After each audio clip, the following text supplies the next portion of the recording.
گھر والے جان لیں میری عنقریب شادی ہونے والی ہے, مجھے زوجہ سے قربت کا سنت طریقہ بتا دیں. یہ سوال حیا کے خلاف ہے اور میں حیا کے خلاف سوالات نہ پڑھتا ہوں نہ اس کے جواب دیتا ہوں, لیکن چونکہ یہ سوال بہت زیادہ لوگ پوچھتے ہیں تو میں نے ہمت کر کے آج یہ پڑھ لیا ہے, اور اس میں لوگ غلط گائیڈ بھی کر رہے ہیں, تو اس لیے میں اس کا جواب دے رہا ہوں کہ اسلام میں کوئی خاص طریقہ نہیں ہے اس کا. اس پہ فالتو کتابیں لوگوں نے لکھی ہوئی ہیں, پتہ نہیں کیا کیا, وہ ایسے ہی لوگوں کی آ رہا ہے. تو یہ چیز نیچرل ہے.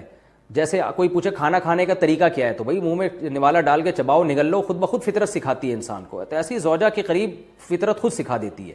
ہاں, شریعت نے جس طریقے کو حرام قرار دیا ہے وہ سب کو معلوم ہے کہ جو ہے وہ اللہ تعالیٰ نے جو میں نے جو بدکار لوگ جس طرح سے کرتے ہیں, جو لڑکوں سے بدفعلی کرنے والے لوگ ہیں, وہ طریقہ حرام ہے.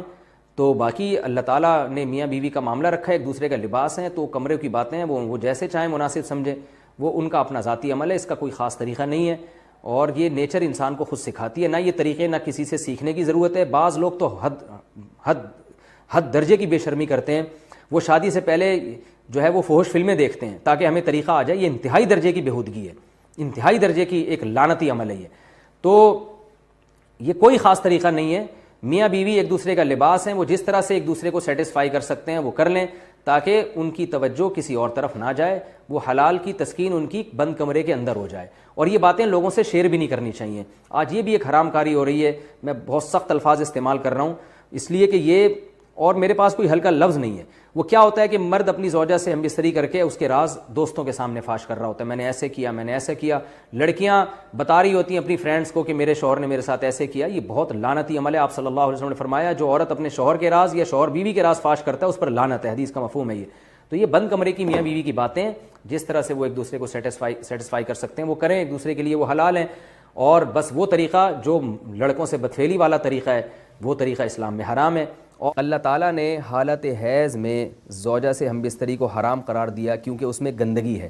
باپ دیکھیں کہ وہ گندگی اس درجے کی نہیں ہے جتنی اورل سیکس میں گندگی ہوتی ہے. اگر اس میں ڈسچارج ہو جائے بندہ, انسان جو ہم بستری کرنے والا ہے زوجہ سے, وہ منہ میں ڈسچارج ہو جائے, تو آپ سوچیں کہ اللہ تعالیٰ شرمگاہ کو گندگی سے بچا رہے ہیں جس کی وجہ سے حیض کی حالت میں ہم بستری کو حرام قرار دیا.